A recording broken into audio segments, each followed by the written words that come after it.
Vamos adiante. Se você não viu a primeira parte do vídeo, assista. Eu sou o Johann Schultz, pesquisador da ONCA Defesa Animal, organização que divulga o veganismo e os direitos dos animais. E este vídeo aqui é uma resposta às alegações do biólogo Richard Rasmussen no podcast Inteligência Limitada. Não é uma crítica pessoal, é apenas respostas às alegações. Esse aqui é a continuação, o segundo tópico que eu anotei importante na entrevista. E ele fala aqui que o veganismo não tem base. Então vamos assistir esse trecho e depois vamos ver se tem ou não. Discutível, o resto, as outras, nós podemos discutir horas. Se a gente começar a fazer números de verdade, o veganismo não tem base. Se a gente fala em sustentabilidade, a gente chega ao princípio de que a aquicultura, que é baseada em proteína animal, ela bate qualquer cálculo que um vegano possa fazer. E eu sei que eles vão ficar putos. E na verdade, assim, você... Aquicultura? Aquicultura é, sei lá, a criação de animais aquáticos. Podem ser peixes, podem ser jacaré, pode ser tantos outros seres vivos. Então, o que o entrevistado está dizendo? Se a gente começar a fazer números de verdade, o veganismo não tem base. Adoro quando a gente entra em números de verdade, tá? E eu estou ansioso para ouvir a base dele, porque até agora no vídeo ele não falou, tá? Estou muito ansioso, aliás, não só eu, mas como a gente viu, aqueles estudiosos do uso da água, da produção de alimentos, da segurança alimentar em países pobres, estão com certeza ainda mais ansiosos do que eu, tá? Porque se ele conseguir enquadrar, né, a produção de alimentos em sustentabilidade, ele não só vai ser um bom economista, não só vai ser um bom matemático, mas ele vai ser um mágico, tá? Mas vamos agora para ver a base dele. Vamos seguir?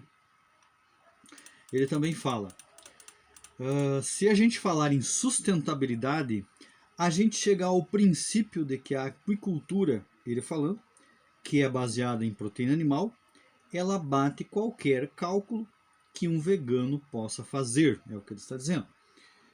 Primeiro, os veganos não fazem cálculo nenhum, né? O que nós discutimos, o que nós trazemos a público são os números, são os dados das pesquisas, dos artigos científicos, né? De estudos e pesquisas que o próprio setor, né, produz e divulga, tá? O entrevistado pergunta e ele explica, né, o que é a aquicultura, é a criação de animais aquáticos, né, piscicultura, aquicultura, de forma geral, animais aquáticos. Popularmente se acredita que a aquicultura ela é sustentável, né? Ela foi vendida assim como uma solução para a pesca de captura, que acredito que todo mundo já ouviu falar da problemática que é a sobrepesca, né? Mas eu fiz uma lembrança aqui que eu lembrei do DDT, né? O diclorodifenil tricloroetano, que foi o primeiro inseticida, né? O primeiro agrotóxico moderno. E quando ele foi divulgado, né? Em 1939, descoberto pelo químico suíço Paul Hermann Miller,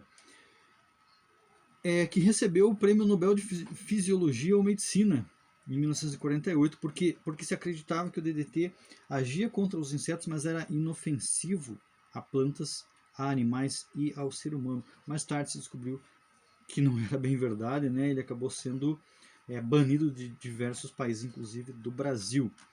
Mas, então, coloquei como exemplo como se vende às vezes uma imagem de que algo é bom, é a solução, né? E na verdade não é, né? Se você quiser comer um tomate, quantos tomates você precisa? Um tomate, né? Se você quer comer uma laranja, quantas laranjas você precisa? Uma, né? Então, só que com a aquicultura a história não é bem assim.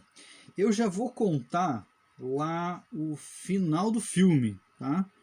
mas mesmo assim eu tenho certeza que não vai perder a graça, você vai ficar até o final. A aquicultura ela consome muito mais do que ela produz. Isso mesmo, ela consome mais do que produz. Nada que consome mais do que produz pode ser sustentável, tá? Mas vamos ver isso em detalhes. O que é a aquicultura? Animais aquáticos confinados, certo? Então, do que esses animais confinados precisam? De alimento, né? Como é que eles têm alimento se eles não podem buscar isso na natureza? Eles precisam ser alimentados. E com ração da onde? Então é isso que nós vamos ver. Tá? Da onde vem a ração para esses animais confinados? Pois ela vem de duas fontes. Será que você consegue imaginar qual é a primeira fonte de ração, a primeira fonte que fornece ração para a aquicultura? Vou dar um segundinho para você tentar imaginar. Será que você conseguiu imaginar que a principal fonte de comida ou de alimentação ou de ração para a aquicultura, para os peixes confinados, é a pesca de captura? Isso mesmo, né? Pasme, mas a principal fornecedora de alimento, de ração para os peixes confinados é sim a pesca de captura, né? A pesca em lagos, rios, mares e oceanos, né? Aquela pesca de grandes navios pesqueiros com redes que chegam a quilômetros de tamanho, né? A chamada pesca de arrastão, né? Com redes de arrasto, com espinhéis, né? Com equipamentos com séries de anzóis, né? E ela sim, ela fornece uma... Você já ouviu falar que uma boa parte dessa pesca... Você já ouviu falar em pesca indesejada, né? Então, uma boa parte dessa pesca não vai direto para o consumo humano, não vai para o consumo humano, né? Então, o que ela é feito, esse descarte? Uma boa parte dele vai então para servir de ração animal, que vai servir para alimentar às vezes os bovinos, mas principalmente suínos, aves, mas também os peixes em confinamento, os peixes da aquicultura, tá? Cerca de 36, 37%, segundo os cálculos, de toda a pesca de captura não vai para consumo humano, ela é descartada, né?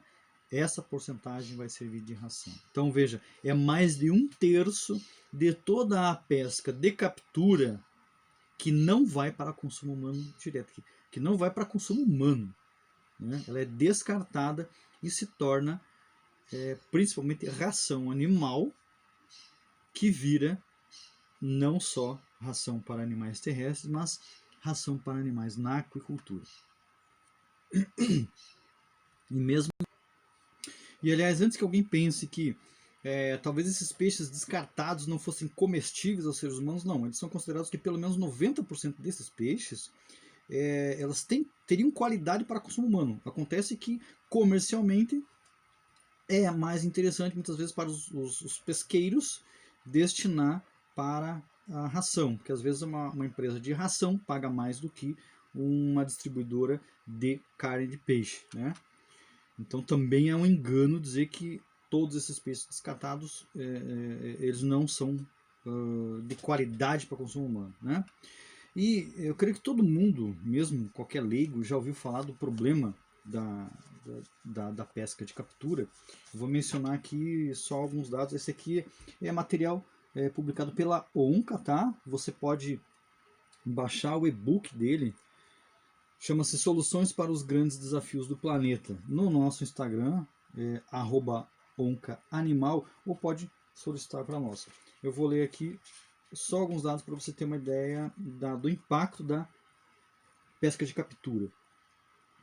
Até 2,7 trilhões de animais aquáticos são mortos a cada ano no mundo.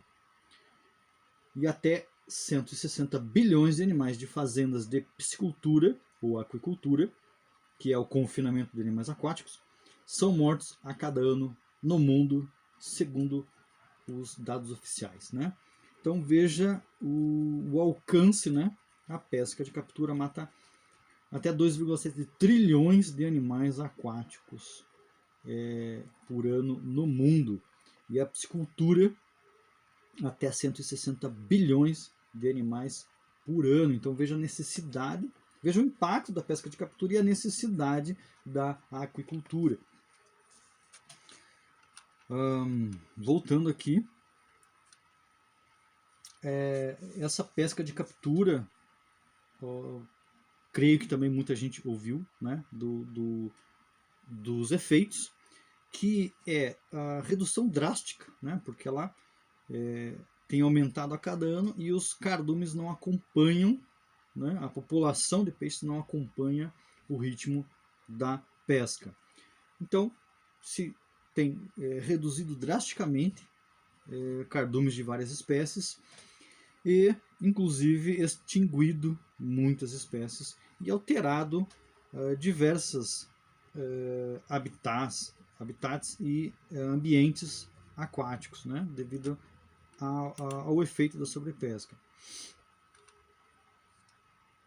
Essa sobrepesca mata, né, é bom lembrar, né, mata também golfinhos, botos, focas, tartarugas marinhas, leões marinhos, elefantes marinhos, pinguins, lontras, baleias, tubarões, aves marinhas como gaivotas, atobás, fragatas, né, porque os animais ficam todos presos às redes, aquelas redes de quilômetros, né, no arrastão, e morrem porque presos à rede não conseguem subir para respirar, né, ou depois morrem depois que puxados para o navio, né, ou mesmo algumas que escapam, né, desses equipamentos, escapam feridos e morrem em consequência, né, mas enfim, o impacto da sobrepesca.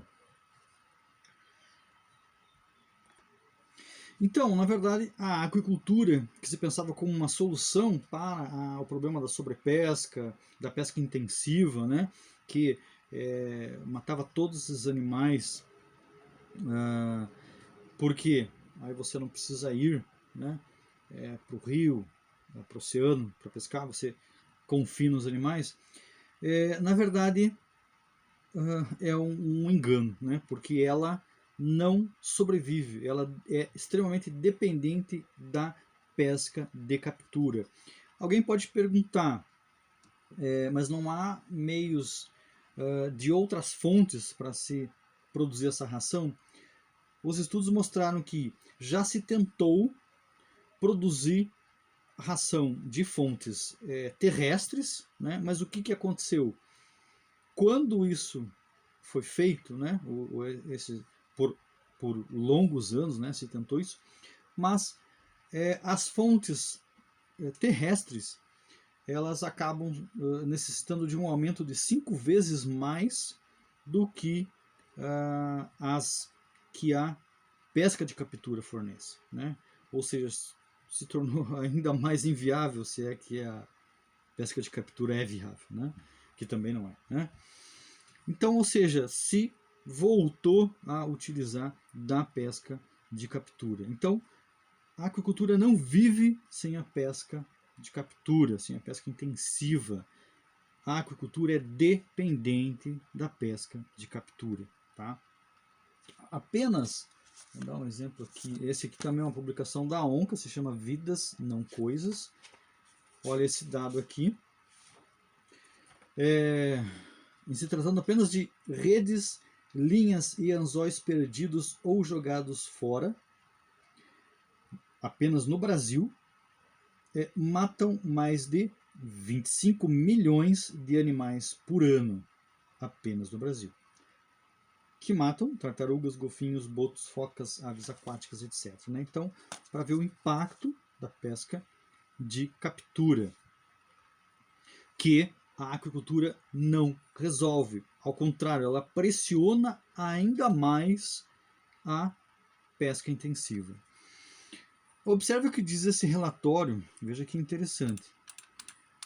O relatório sobre bem-estar animal e aquicultura, chamado Looking Beneath the Surface, Fish Welfare in European Aquaculture. Traduzido, olhando abaixo da superfície, bem-estar dos peixes na aquicultura europeia, publicado em 2018. Abre aspas. Embora a criação de peixes, conhecida como aquicultura, seja o foco predominante deste relatório, a aquicultura geralmente usa peixes selvagens e óleo de peixe como ração. E, como tal, os dois sistemas estão inextricavelmente ligados. Fecha aspas. Veja o termo usado. Inextricavelmente ligados. Inextricável é que não se pode separar, né? Então eles estão profundamente ligados, né? Eles são inseparáveis. Os dois sistemas, a pesca de captura e a aquicultura, né? Inextricavelmente ligados, diz o relatório, né? Então veja, a aquicultura ela é dependente, ela não existe sem pesca de captura, sem pesca intensiva. Você já deve ter ouvido falar, né, de tentar se reduzir a chamada pesca indesejada, ou seja, que não se vende para o consumo humano direto e que depois é descartado e que vira ração. Só que não funciona por causa disso, né? Porque para os barcos pesqueiros, as empresas pesqueiras, também é interessante essa porcentagem, porque as empresas de ração animal pagam, né, por essa, que seria o descarte, digamos assim, né? Mas além disso, essa porcentagem, né, de animais descartados que vimos é mais de 1/3, né? Elas viram principalmente farinha de peixe e óleo de peixe, né, que é a base da ração para a aquicultura, né? Mas pasme, né? Além dessa chamada pesca indesejada ou dessa pesca descartada, né, existe a chamada pesca de redução, que é focada no que? A pesca, são barcos pesqueiros que destinam a sua pesca exclusivamente para espécies que vão servir de ração, né? E dessa pesca de redução, né, que foca principalmente em ir captar os peixes para servir de ração, desse total 70% é processado em ração para a aquicultura.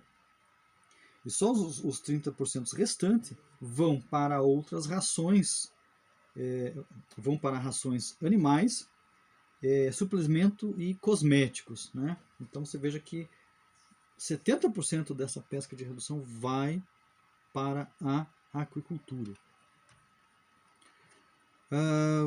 Vale mencionar a leitura do Dicionário de Educação Ambiental de H. Steven Dashevsky, nos verbetes, né?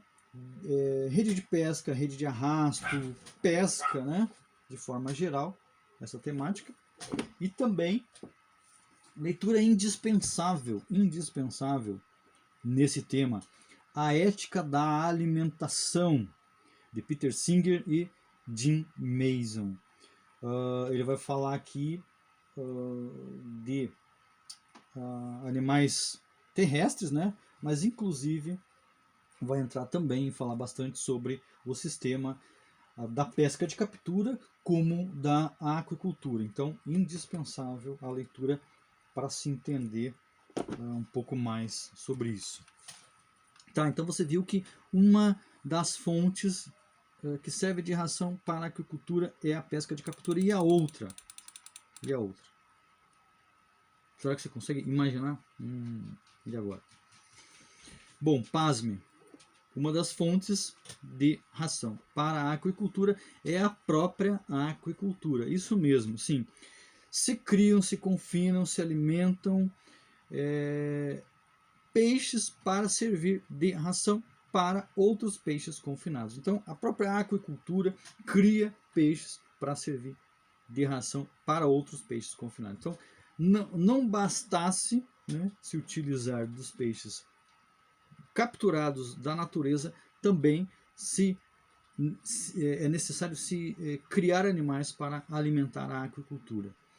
É uma porcentagem menor, sim, é uma porcentagem menor da agricultura que vai para a própria aquicultura, mas ela existe, né? E ainda que sejam as espécies herbívoras, né? Espécies menores e que sejam herbívoras, mas ainda assim elas precisam de ração, né? Precisam de espaço, precisam de ração, precisa de todos os recursos, né? De energia para serem criados, né? 70% da aquicultura é dependente de fontes externas de ração. E outro detalhe, grande parte da ração dos peixes confinados, ela necessita de proteína animal, porque grande parte deles são carnívoros, né? Então a grande parte vai precisar, por isso que precisam, né, de toda essa quantidade de peixes para ir para a ração. E cerca de metade dessa ração, pelo menos, é preenchida com proteína animal. Algumas delas mais do que metade, né, necessitam da proteína animal. Então vamos lá falar dessa ração, que é basicamente farinha de peixe e óleo de peixe. Tá?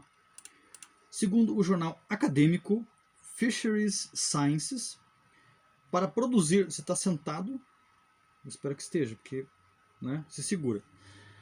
Para produzir 1 quilo de farinha de peixe, que vai virar ração para os peixes em cativeiro, né?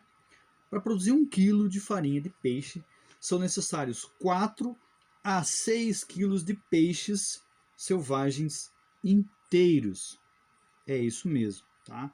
Então você precisa de 4 a 6 quilos de peixe inteiro, que você tira da natureza, para produzir 1 quilo de farinha de peixe. Tá? Até 6 para 1. Então, ou seja, vamos fazer um exemplo básico ali, né? Você precisa matar 6 peixes de 1 quilo para produzir 1 quilo de farinha de peixe. Mais ou menos isso, né? Ou matar 12 peixes de 500 gramas para 1 quilo de farinha de peixe, né? O óleo de peixe. Também, segundo o jornal acadêmico Fisheries Science, para produzir 1 kg de óleo de peixe, são necessários 10 a 50 kg de peixes selvagens inteiros. Isso mesmo. Tá? Até 50 kg de peixe inteiro para produzir 1 kg de óleo de peixe.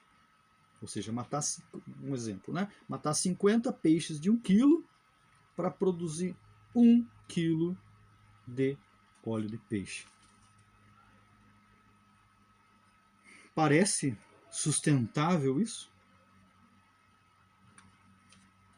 Não bastasse, a gente ainda tem a questão do aproveitamento e perda. Tá? Então, de acordo com cálculos do próprio setor, né, 40 a 60% da ração servida não é convertida, ou seja, ela se perde, ela é perdida, não é aproveitada pelos animais, porque ou ela vai com a maré, ou ela se deposita no fundo do tanque, do rio, né? Mas não é aproveitada. Ou seja, então nós podemos pensar em que pelo menos metade de toda essa ração produzida será jogada fora, né? Será perdida, até 60% dela.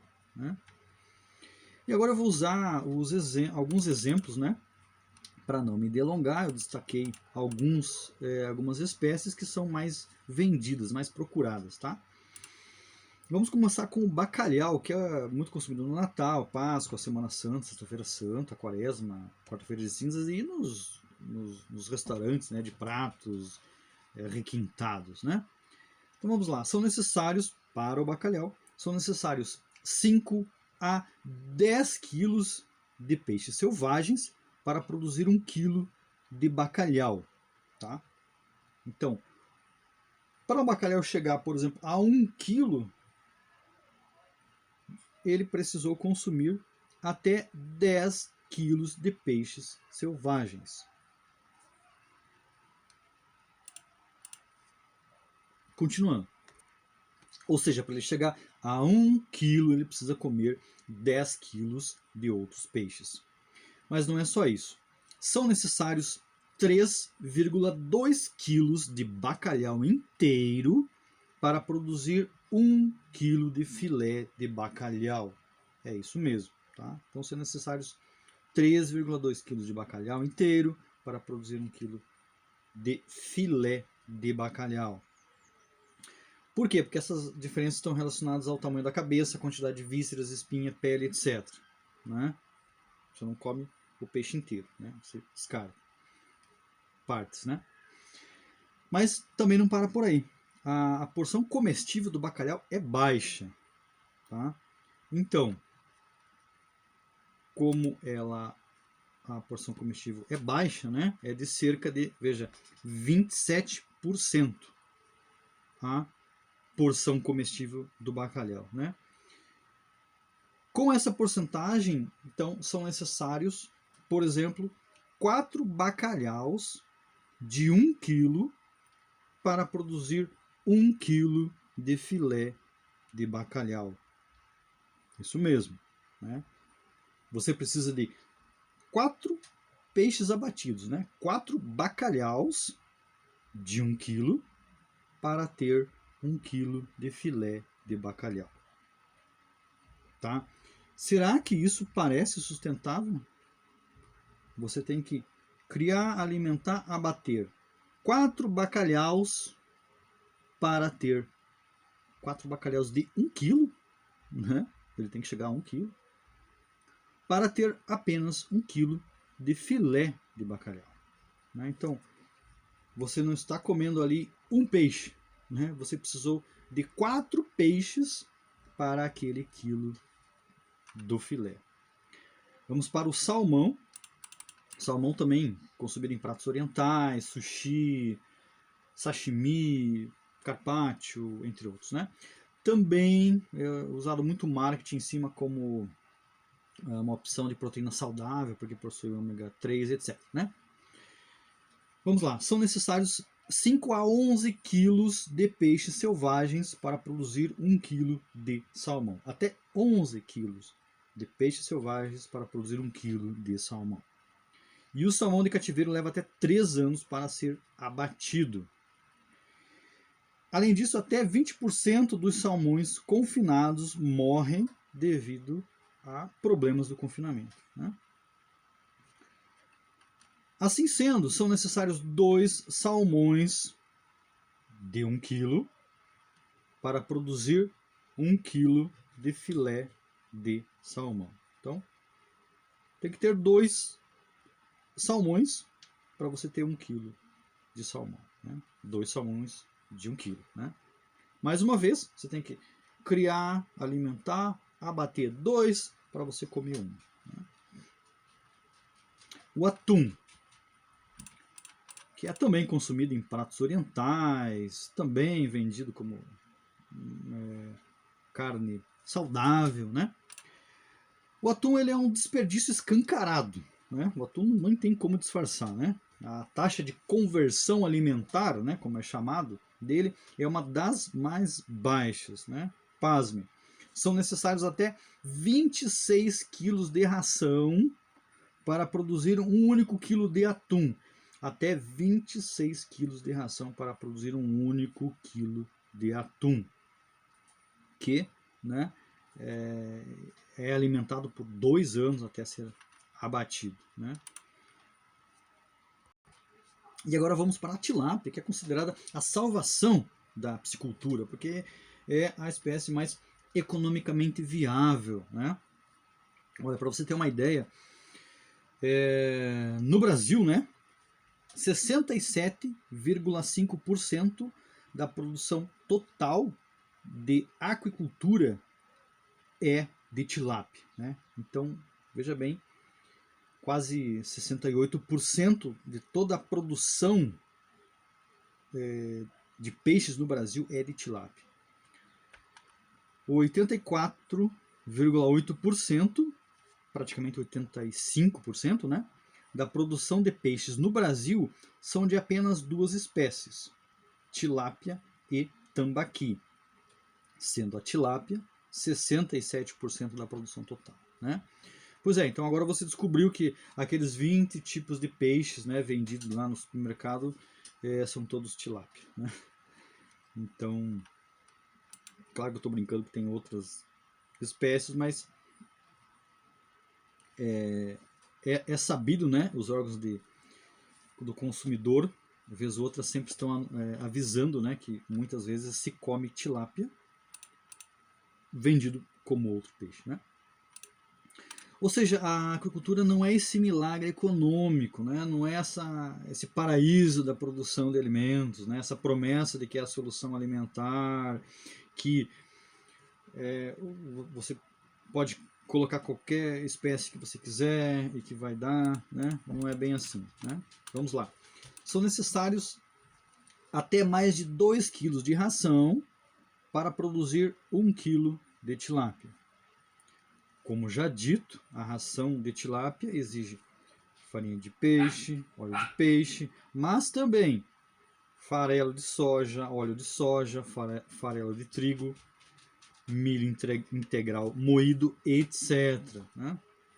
E que precisa de uma ração com até 55% de proteína animal.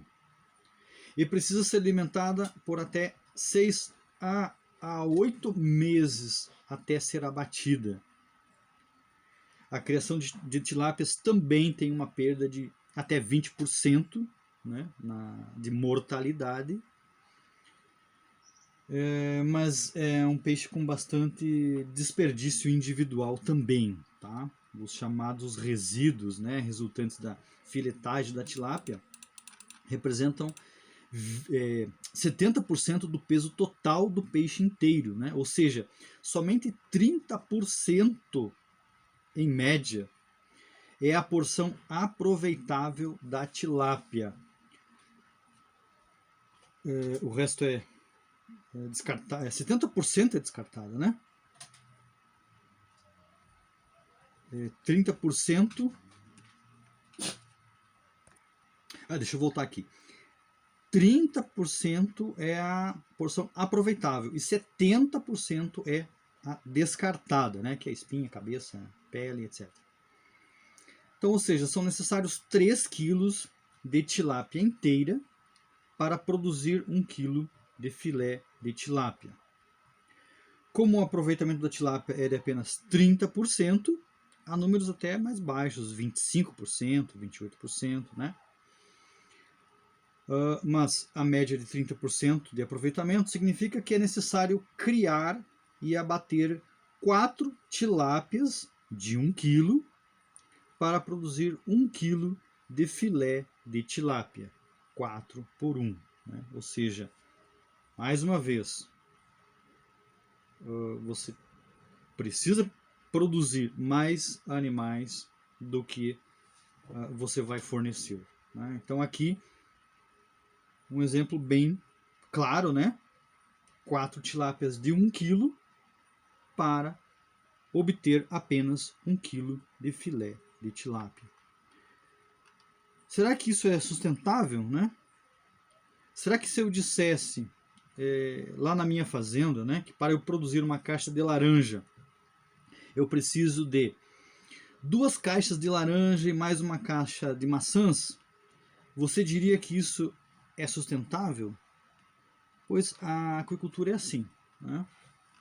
Então, para você comer você precisa confinar, alimentar, manter e abater 4, 5, né, outros. peixes. Então vamos lá. Então, onde está essa sustentabilidade, né? Vamos ver esse estudo sob o título Feeding Global Aquaculture, Alimentando a Aquicultura Global, publicado agora recentemente em outubro de 2024, na revista acadêmica Science Advances. Segundo o estudo, a aquicultura usa muito mais peixes selvagens do que o estimado anteriormente. A página de temas acadêmicos fis.org publicou o seguinte, abre aspas, um estudo publicado no periódico Science Advances sugere que a criação global de peixes na aquicultura pode depender de quantidades significativamente maiores de peixes selvagens capturados no oceano do que o calculado anteriormente. O estudo faz parte de uma edição especial focada na expansão das contribuições da indústria da aquicultura para sistemas alimentares com o objetivo de sustentabilidade.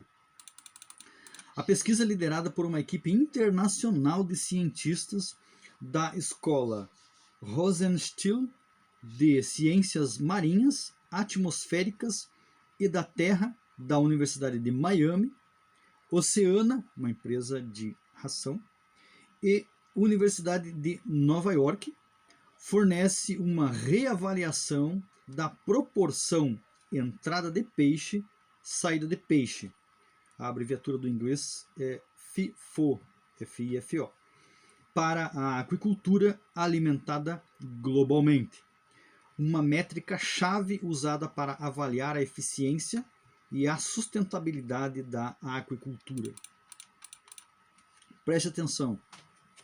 As descobertas indicam que a proporção de entradas de peixes selvagens para saídas de peixes cultivados é de 27% a 307% maior do que as estimativas anteriores. Nosso estudo revela que a indústria da aquicultura depende mais fortemente da extração de peixes selvagens do que pesquisas anteriores sugeriram, disse Spencer Roberts, da Escola Rosenstiel, do Departamento de Ciência e Política Ambiental e principal autor do estudo.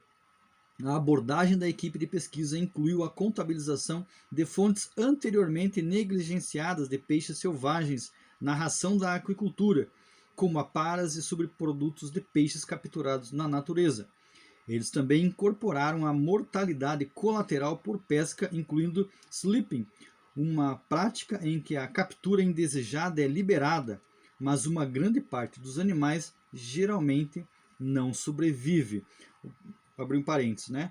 Tentaram implementar esse tipo de pesca onde aquilo que você não vai vender para o comércio devolver-se ao mar, mas não funciona, né? Primeiro porque toda uma logística dos barcos pesqueiros, mas mesmo que isso fosse feita, a parte que é liberada ela já está machucada, está lesionada, né? Então acaba não sobrevivendo. Voltando às aspas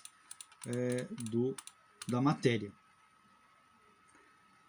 do mesmo relatório. Diz assim: expandindo ainda mais, a mortalidade colateral por pesca representa outro impacto ecológico substancial da fabricação de ração que passou amplamente despercebido devido ao padrão de limitação do escopo para insumos de peixes. A captura acidental na pesca não inclui apenas outras espécies de peixes, mas também pode incluir aves marinhas, tartarugas, mamíferos marinhos e invertebrados. Além disso, a definição de captura acidental não inclui a mortalidade por deslizamento, porque esses peixes nunca são puxados para o convés. Embora a convenção seja quantificar os insumos de peixes, pode ser mais ecologicamente apropriado considerar a mortalidade por pesca. Portanto, incluímos, mas desagregamos explicitamente a mortalidade colateral ao avaliar a eficiência da criação de peixes e crustáceos, pois é, em última análise, uma questão do impacto da indústria nas populações de peixes selvagens. O estudo também examinou as compensações ambientais envolvidas na redução do uso de peixes selvagens na alimentação da aquicultura. Os pesquisadores descobriram que estimativas amplamente citadas de declínio no uso de peixes selvagens de 1997 a 2017 exigiram um aumento de mais de 5 vezes no uso de culturas terrestres no mesmo período. Patrícia Mailuf, cientista sênior da Oceana, no Peru. Oceana é uma empresa produtora de ração animal destinada à aquicultura, que abriga a maior empresa pesqueira e processadora de farinha de peixe no mundo, observa que o uso crescente de subprodutos e aparas não eliminou a captura e o uso de peixes selvagens inteiros em rações para a aquicultura. Então veja só, fecha aspas, veja só que a própria cientista da empresa de ração, né, ela observou que mesmo o uso crescente, né, de subprodutos e a Paras não eliminou a captura e o uso de peixes selvagens inteiros nas rações para a aquicultura. Esse estudo, muito importante, ele detalhou várias falhas de cálculos em diferentes processos. Tá? É muito interessante esse estudo recente, né?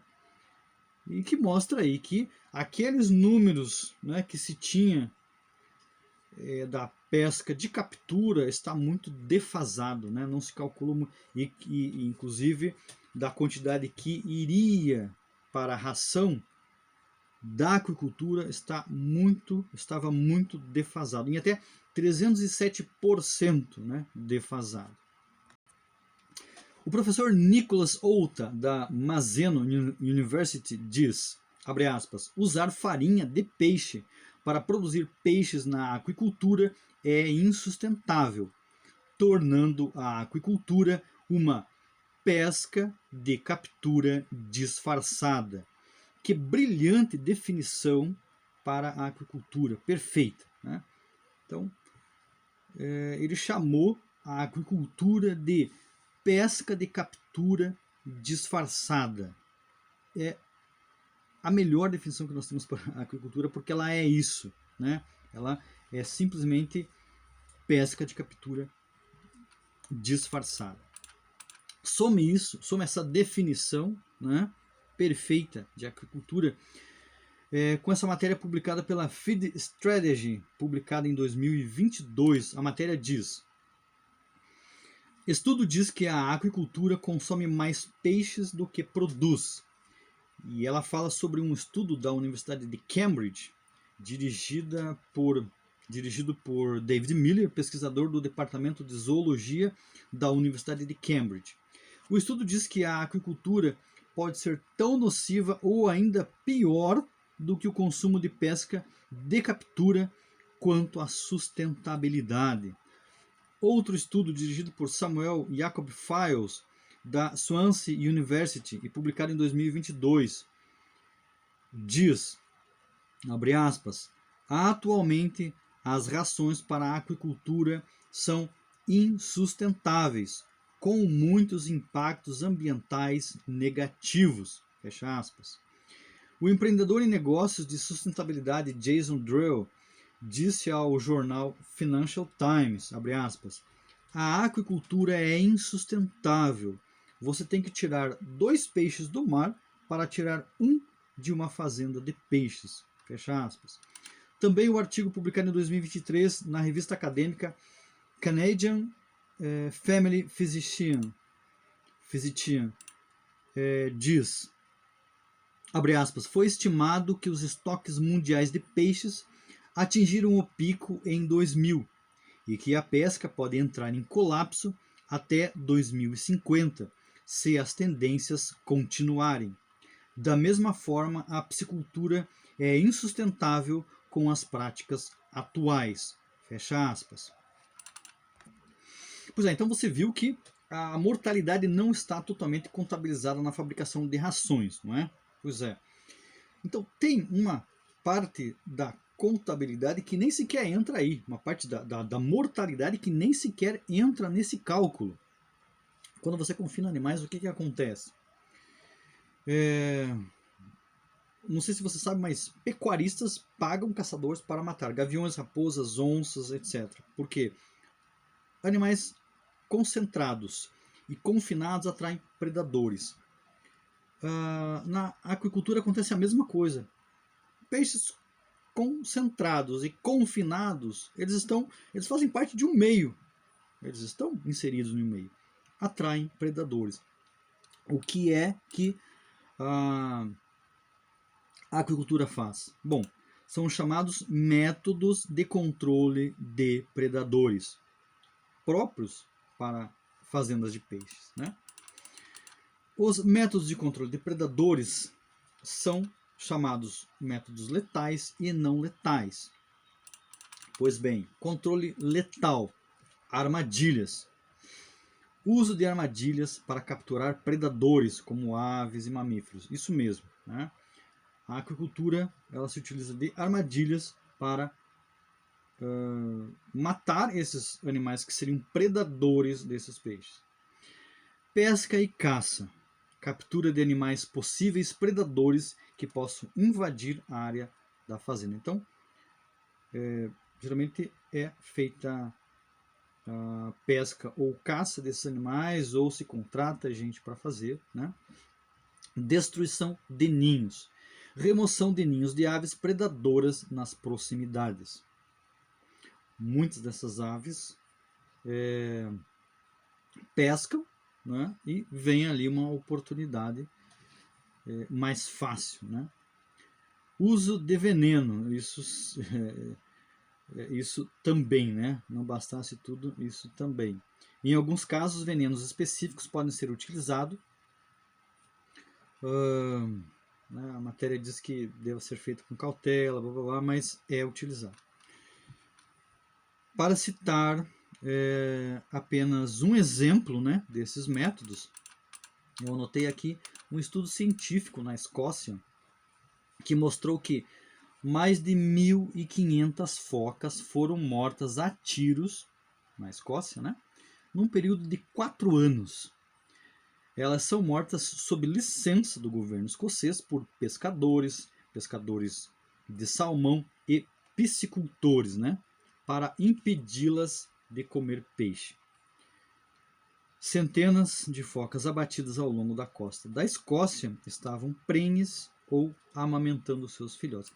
Elas são mortas sob a licença do governo. Então, os piscicultores, os criadores de peixes, têm licença para matar as focas como forma de proteger, né, a sua produção.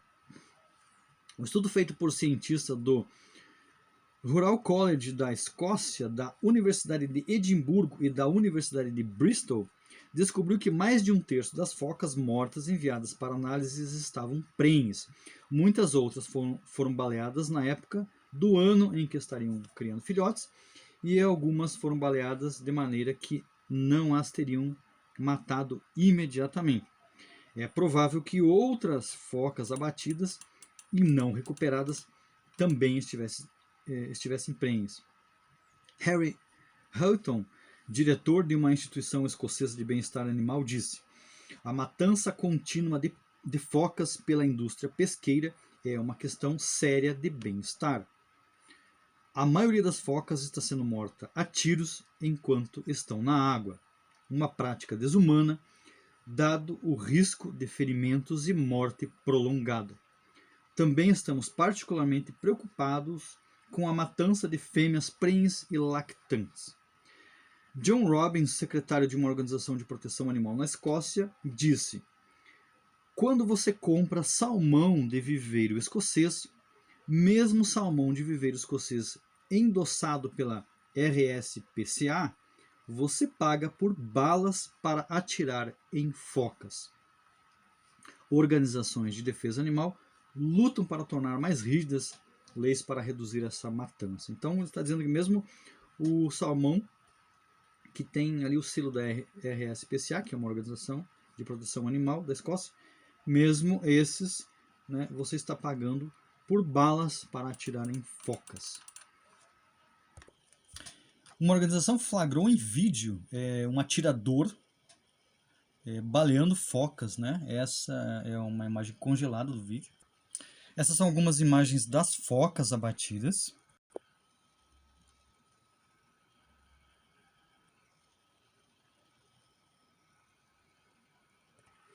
Então, apenas com relação ao exemplo de fazendas de salmões, matanças semelhantes são denunciadas por organizações de proteção animal no Canadá, Chile, Nova Zelândia, Austrália, né, por exemplo, que matam golfinhos, focas, leões marinhos, baleias, né, aves marinhas. Seguindo, o controle não letal. Dispositivos de detecção, uso de dispositivos sonoros ou visuais que afastam aves e outros predadores. Isso aqui a gente vê que com o tempo acaba não funcionando, que o animal se acostuma e acaba não surtindo efeito. Gestão do habitat. Modificação do ambiente ao redor da fazenda para torná-los menos atraente para predadores. Olha só que ponto chega, né? Modificar o ambiente. E considerado controle não letal, redes de proteção em torno das gaiolas, né, dos cercados dos peixes, se instalam redes de proteção chamadas redes antipredadores, tá? Instalação de redes ou cercas ao redor dos tanques para impedir o acesso dos predadores. É chamado não letal, mas você vai ver que é letal. Vou citar apenas um exemplo sobre esses métodos. Vários estudos em criações de dourados, robalos, atuns, salmões, etc., mostraram mortalidade de animais presos nas redes antipredadores. Mostraram golfinhos, lontras, visons, focas, tubarões, leões marinhos, aves aquáticas de diversas espécies, além de peixes menores, né? Aqui é um exemplo, né, da rede chamada rede antipredadores. Essa aqui é a parte da rede de fora da água, mas por baixo da água também tem rede. Então, como a gente falou, assim como você paga, quando você paga por um peixe vindo da pesca de captura, você tem o preço oculto de outros animais que morreram presos à rede. Na aquicultura acontece a mesma coisa, né? Então, também os predadores, né, acabam se embrenhando na rede e também morrem. O preço oculto que não aparece no preço do animal. Tá, e questão ambiental, então. Questão ambiental. Oi, Pichuca, minha cachorrinha. Tudo bom? Apareceu? A questão ambiental. Para início de conversa... Pichuca, tô gravando agora, tá bom? Então, para início de conversa, você precisa saber que a aquicultura, a pesca e a aquicultura estão enquadradas no Cadastro Técnico Federal de Atividades Potencialmente Poluidoras, chamadas APP. Sim, isso mesmo, tá? A aquicultura está enquadrada aí, nesse Cadastro Técnico Federal de Atividades Potencialmente Poluidoras. E olha mais isso aqui, também está nesse nosso material. Uma pesquisa de economia e desenvolvimento sustentável que analisou 45 principais setores de negócio no Brasil. Pesquisa conduzida pela Trucoast em parceria com um grupo de instituições financeiras brasileiras. Concluiu que para cada R$1 milhão de receitas, o setor de aquicultura gera 3,8 milhões de reais de impactos ambientais. Ou seja, presta atenção, para cada R$1 milhão de receita, o setor da aquicultura gera 3,8 milhões de impactos ambientais, ou seja, ele está no vermelho. E vizinho do refino de petróleo, muito próximo ao petróleo, que é de para cada 1 milhão de reais em receita, 4,2 milhões. Mas vamos lembrar uma coisa. A produção de petróleo no Brasil já é uma atividade de destaque há quantas décadas? Não é verdade? Nós temos um investimento, um desenvolvimento e um volume em aquicultura bem menor, ou bem mais recente. Né? Então não dá para comparar, né, o nível que a aquicultura está no Brasil com o nível que o petróleo está. Né? Por exemplo, nós não temos uma Petrobras em aquicultura. Né? Ou seja, se nós fôssemos considerar proporção, a aquicultura seria mais poluente do que o petróleo. Né? Então veja, está concorrendo ali com o petróleo e ela não é tão antiga, não é tão desenvolvida, né? É bem mais recente. Então veja que nível, né, de poluição, que nível de impacto ambiental está classificada a aquicultura. E você sabe qual é o primeiro, ela está disputando, a aquicultura está disputando nesse ranking de 45 principais setores de negócio, ela está disputando a segunda colocação com o petróleo, e você sabe qual é a primeira?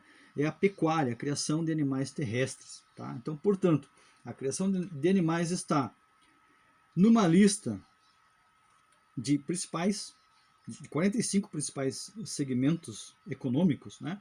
Ela está em primeiro e terceiro. Primeiro, a criação de animais terrestres, e terceiro, a aquicultura, competindo ali pelo segundo lugar com o petróleo. E lembrando o quão recente é a aquicultura no Brasil. Né? Então, parabéns, né? Entre os 45 principais setores de negócio no Brasil, o senhor Rasmussen aponta como modelo de sustentabilidade aquele que está em terceiro, como o de maior impacto negativo. Isso que a criação de animais terrestres está em primeiro, né? E competindo com o setor de petróleo. Tá?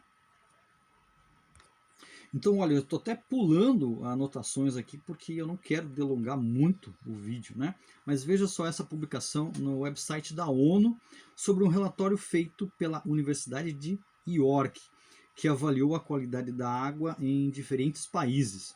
Só para citar um exemplo, detectou o caso de contaminação em um determinado rio com concentrações 300 vezes maiores que o nível tolerado. Foi com metronidazol. Então veja, uma concentração em um determinado rio, concentração 300 vezes maior que o nível tolerado. O metronidazol é um antibiótico utilizado na aquicultura para tratar infecções internas e externas em peixes. É eficaz contra parasitas, protozoários, bactérias anaeróbicas e alguns tipos de nematóides e trematódeos. Como é usado esse antibiótico? Ele é utilizado como os outros, né? Na comida ou em banho, isso mesmo. Então, é dado um banho nos peixes com o antibiótico, né? O metronidazol é considerado possível cancerígeno e, por causa disso, foi proibido em muitas jurisdições, inclusive para uso em animais produtores de alimentos. Então veja só nesse exemplo, né, nós temos aí um rio com concentração 300 vezes maior que o metronidazol, que é cancerígeno. Tá?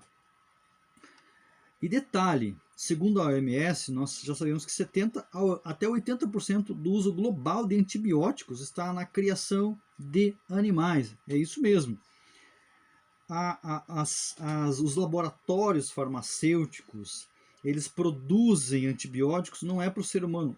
Claro também, né? Mas veja que até 80% de todo o antibiótico produzido no mundo, segundo dados da OMS, não vai para seres humanos, vai para uso na produção animal, na criação de animais. e a aquicultura é uma delas. Como você viu, vai tanto na ração do animal como é dado banho no animal, ou seja, também se dispersa pela água. E aonde vai parar essa água? Você já deve ter ouvido falar de estudos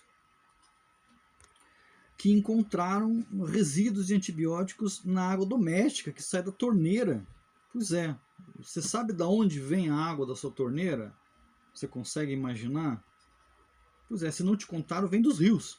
Tá? Dos rios onde estão as produções da aquicultura, as criações de peixes da aquicultura, né?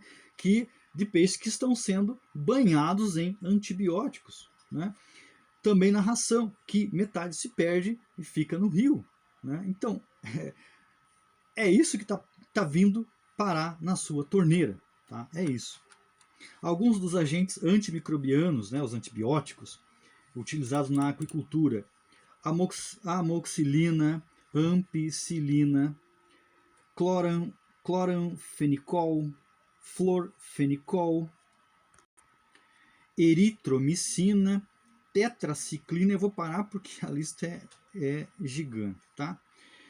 Vou para o estudo sob o título Resistência aos antibióticos na aquicultura e organismos aquáticos. Diz, abre aspas, esses contaminantes emergentes, especialmente antibióticos, têm o potencial de poluir o meio ambiente, particularmente o ecossistema aquático, devido ao seu uso generalizado na aquicultura, levando a vários efeitos toxicológicos em organismos aquáticos, bem como a persistência de longo prazo no meio ambiente. Fecha aspas. Você sabe o que gera, né? Nós consumimos constantemente antibióticos, né? Nós vamos criar bactérias super resistentes, né? Que os nossos medicamentos não vão conseguir combater. Além disso, a gente vai sofrer os efeitos no nosso organismo dos efeitos colaterais desses antibióticos, né? E apesar disso, não resolve tudo isso, né? Todo esse uso de antibióticos não resolve o problema de saúde dos animais. Eu só vou citar um exemplo aqui dos piolhos do mar. O caso dos salmões zumbis, né? Que são chamados assim porque são literalmente comidos vivos por esses parasitas, né? Mesmo com a aplicação constante desses antibióticos, tá? Só para citar um exemplo de uma pesquisa que detectou, filmou, né? Vou tentar mostrar uma imagem, né? Desses vídeos, mas que capturou imagens de salmões sendo comidos vivos por piolhos do mar. Eles começam na cabeça, né? Mas eles começam a comer o salmão pelas laterais e eles vão nadando em carne viva, né? Aí você vê assim aquela gaiola de salmões todos comidos vivos. Não sei se dá para ver bem, mas os detalhes, mas eu acredito que sim, né? A cabeça de um salmão em carne viva, né? Sendo comido por esses piolhos do mar. Aqui também mais uma imagem, né? E esses animais enfrentam, né, esse tipo de doença até o momento do abate. Apesar de todo esse uso de antibiótico, não resolvem, né, problemas sérios para os animais. Vou correr agora falar brevemente alguns dos problemas ambientais da aquicultura. Isso aqui você encontra, tem um relatório além de outros lugares, né? Quem menciona esses problemas é o relatório Monitoramento Ambiental da Aquicultura em Águas da União, da Embrapa, né? Empresa Brasileira de Pesquisa Agropecuária, que é do governo federal. Né? Listam alguns, em outros lugares também você encontra. Né?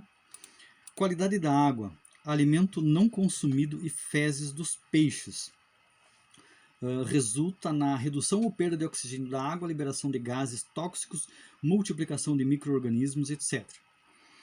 Poluição pelo uso de drogas e químicos, aplicação, né, de pesticidas e antibióticos. Causa eutrofização. Eutrofização é um processo de poluição que ocorre em rios e lagos devido ao acúmulo de nutrientes, principalmente a desoxigenação da água. A eutrofização causa morte de peixes e outros animais diminuição da concentração de oxigênio na água, liberação de gases tóxicos, florescimento excessivo de algas e cianobactérias, a alteração da cor e turbidez da água, ela impede a radiação do sol para plantas e peixes, né? Danos ao turismo, abastecimento público, navegação e hidrelétricas, etc.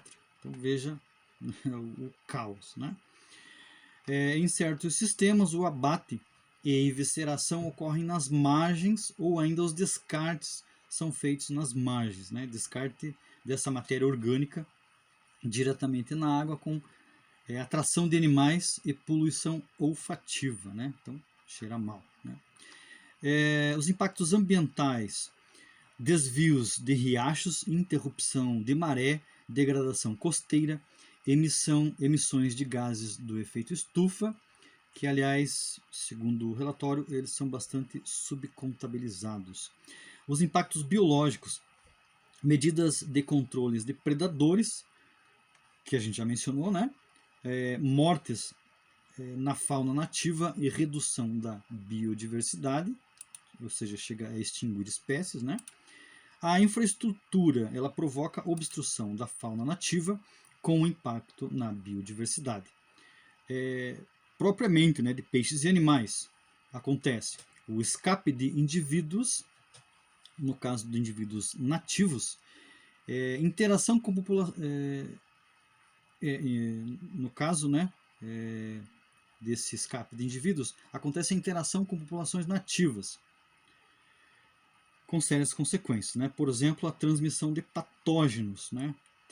Disseminação de doenças e parasitas, e também cruza com uma população saudável, gerando grupos mais frágeis, o que pode levar à extinção da espécie naquela região e, consequentemente, a de outras relacionadas a ela, e, consequentemente, a perda de biodiversidade. Também problema de homogeneidade genética.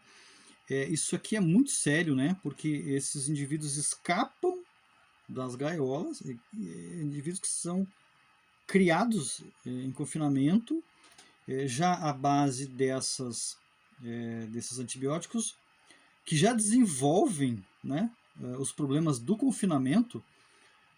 Você sabe que quanto mais animais confinados, mais proliferação de doenças, né? Então esses animais eles são extremamente doentes, né? Como vocês viram, por exemplo, o salmão ele vai viver com diversas doenças até a sua morte. Esses animais confinados eles são extremamente doentes. Se eles escapam e eles vão interagir com indivíduos selvagens, né? Indivíduos que são nativos, o que vai acontecer? Primeiro, vão espalhar essas doenças entre essas populações saudáveis, né? Outra coisa, eles vão cruzar, no caso de espécies nativas, eles vão cruzar com aquelas populações saudáveis. O que vai acontecer? Você vai começar a gerar populações de animais nativos que agora são muito mais suscetíveis a doenças que eram antes, né? Ou que vão ter doenças que vieram lá herdadas do confinamento, né? Então é uma série de problemas, né? 2. A domesticação de espécies selvagens, eliminar ou alterar comportamento da espécie nativa. E nisso a alteração no comportamento natural, eu incluo até a questão alimentar. Quero destacar aqui de casos, né, que aconteceu a espécies próximas a tanques de aquicultura que tiveram seus hábitos alimentares naturais alterados por essa interação. Por exemplo, espécies que eram naturalmente herbívoras passaram a hábitos carnívoros. Sim, né? Então a aquicultura conseguiu alterar em torno dela até hábitos alimentares de peixes que eram herbívoros, mas que viviam em torno dos tanques, né? Se tornaram carnívoros. E no caso da fuga, né? Ou do escape de espécies exóticas, né? Ou seja, que não são nativas, né? Não são da região, pode acontecer um surto de espécies introduzidas, né? Elas se espalharem e afugentarem as espécies nativas, né? Temos vários casos. Impactos sociais, para finalizar os impactos, a infraestrutura e a atividade em si, ou seja, a alteração das margens, assoreamento, acúmulo de matéria orgânica, né, lixo, obstrução da navegação, barulho, manuseio de equipamentos, despejo de material em desuso, que leva à perda da paisagem, impacto visual e conflitos sociais pela atividade da aquicultura, né? Então, para finalizar, eu quero usar um exemplo seríssimo que acontece no Brasil hoje, tá? Vocês lembram a salvação da piscicultura brasileira, que é a tilápia, né? Porque é mais economicamente viável. 67% da produção de peixes no Brasil é a tilápia, né? Então, que dizem que é a mais viável, né, de se produzir, blá blá blá. Pois é, foi publicado um estudo recentemente, em agosto de 2023, na revista científica Aquatic Ecology.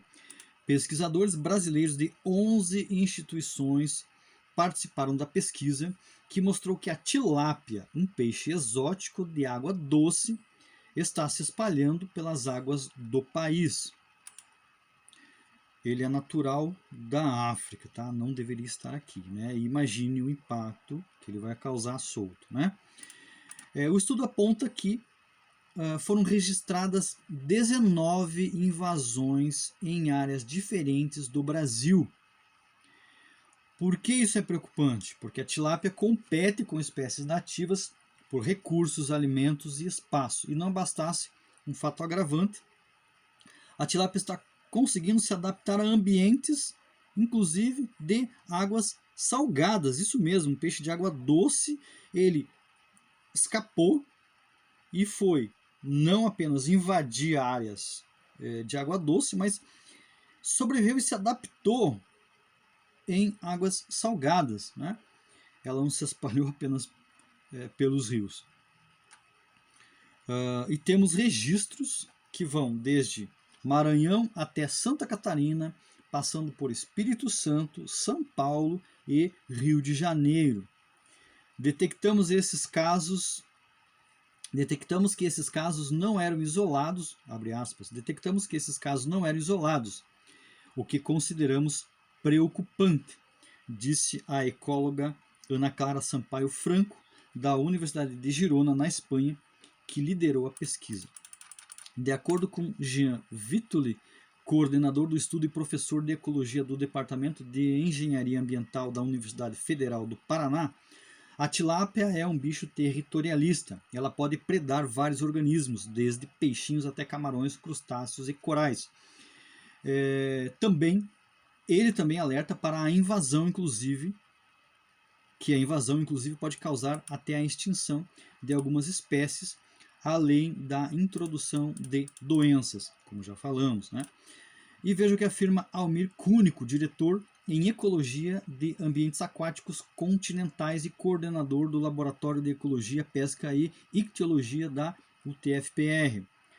Abre aspas, a aquicultura destaca-se como o principal vetor de introdução de espécies não nativas no Brasil. No mundo, desculpe. No Brasil, veja, a aquicultura destaca-se como o principal vetor de introdução de espécies não nativas no mundo. No Brasil, a tilapicultura é a atividade com maior expressão. Dentre as espécies cultivadas, o Oreochromis niloticus, que é a tilápia, né, a africana, figura como uma das 10 mais invasoras com graves consequências ambientais. Fecha aspas. Desde 2010, Cúnico participa de um estudo juntamente com outros pesquisadores, como Vitoli, que monitora a presença da tilápia na bacia hidrográfica do Alto Rio Paraná, onde está o maior polo de produção da espécie.